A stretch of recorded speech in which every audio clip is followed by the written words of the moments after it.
जाइए किंतु आम भारतीय हिंदू धर्म भारतीय विचारधारा भारतीय संस्कृति आमको कौन शिखई आपण माने खोजिले पाइबे न खोजिले पाई पारिबे खोजिला लोक को बाट पड़ी थाए न खोजिला लोक अंध खोजिब जी से तार मार्मिक अर्थ को पाइबा सज्जन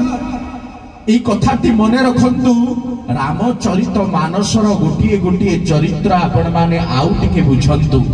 রাম কাহিকি মহান হেলে আপন মানଙ୍କୁ মনেই যাଉଛି সেদিনর কথা 14 বর্ষ বনবাস ଯିବା ପୂର୍ବରୁ ସକାଳ ପାहिले ରାମଚନ୍ଦ୍ର ରାଜା ହେବେ ଚାରିଆଡେ ପାଟ ମନ୍ତ୍ରୀ ଛତ୍ର ସମସ୍ତେ ପରିଜନ ମାନେ ବସିଛନ୍ତି वशिष्ठ आसिकी दशरथ को कहीदेले सकाल पाइले मुकुट मंडित हेबे मर्यादा पुरुषोत्तम रामचंद्र कई कई बर मागी नेला सकाल पाहिले पुत्र वनवास जीव 14 वर्ष पुत्र राजा जे होइबो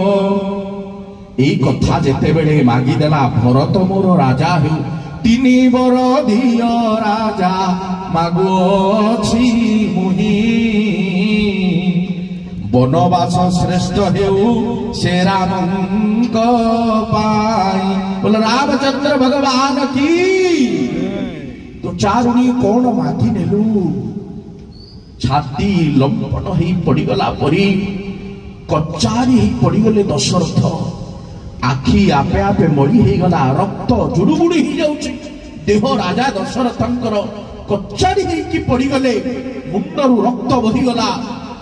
दशरथंक कही नाहंती राम तुमे वनवास जाओ 14 वर्ष वनवास जाओ किंतु सकाळ पाहिबा पूर्वरु रामचंद्र सन्यासी वेश को धरी वन को गमिले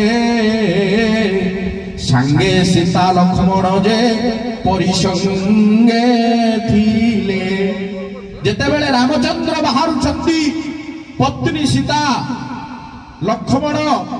बाहरिले आजिर नारी को आपण खाली पदटिए कथा कहिबे हाई कोर्ट देखई दबो जारका थाना देखई दबो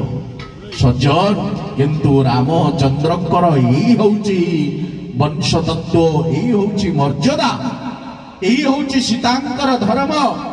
एई होउची लक्ष्मणंकर परिभाषा भाई माने लक्ष्मण सीता कहउचंती रामचंद्र आपण हेउचंती मोर स्वामी चतुर्ब्रह्मांड को 14 दिगपाल को साक्षी रखी बेदी मुह